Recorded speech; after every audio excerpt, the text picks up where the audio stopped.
بيحجزوا الفجر علشان يوصلوا بدري لملعب المباراة، وبالتأكيد يعني الأمور بتبقى يعني صعبة عليهم شوية، لأنه رحلة السفر بتبقى جدا للوصول لملعب المباراة، وده ممكن ياخد من تركيزهم رغم أهمية المباريات الحقيقة. هذه كرة للفيوم، محمد جمال بيبو اللاعب الهداف اللي عنده 4 أهداف بيلعب كرة خطيرة وعرضية ولسه، ومحمد محمود وهوبا، والهدف الأول للفيوم، والهدف الأول للفيوم محمود سامي بيسجل الهدف الأول لفريق الفيوم في مباراة اليوم.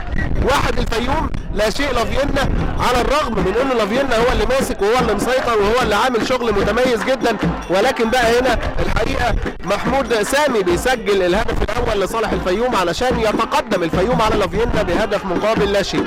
1-0 للفيوم، 1-0 للفيوم في مباراة اليوم.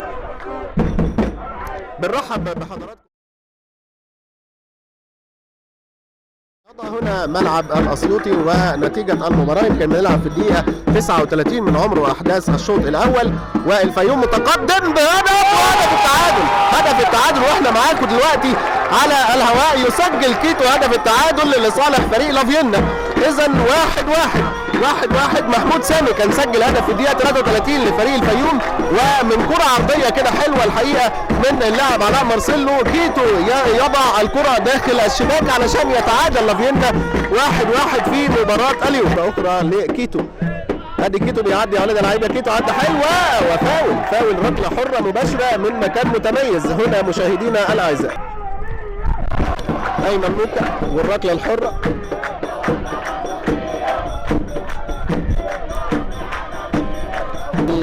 ما حدث للافيينا اقدر اقول انه هو يعني العدل بعينه انهم يسجلوا التعادل على الاقل في الشوط الاول. ادي على طول موكا بيلعب الكره العرضيه، جوه الجول، يستاهل بتاع الملاهي اللي بيفسح الدنيا كلها وبيفسح اي حد. ايمن موكا من تصويبه قويه بيسجل الهدف الثاني لصالح نادي لافيينا، الهدف الثاني لافيينا. الهدف، افتكروا كلامي، قلت لحضراتكم لكل مجتهد نصيب، وربنا هيكافئك على ادائك، لصالح فريق الفيوم. تتلعب على طول الكرة مرة تانية وتوصل للاعب محمود عرفات في وسط الملعب لأحمد جمال. يا سلام أحمد جمال وبيلعب الكرة العرضية في اتجاه اللاعب مارسيلو، وترجع الكرة مرة تانية خطرة داخل منطقة، خطرة جدا داخل منطقة الجزاء لصالح فريق الفيوم، وركلة جزاء عصام بكر بيدي ركلة جزاء لصالح الفيوم. دقات على القلوب، الكل بينتظر حالة ترقب. محمد جمال وفي العارضة وترجع الكرة مرة تانية وإلى خارج الملعب وركلة مرمى، وركلة جزاء ضائعة من اللاعب محمد جمال بيبو.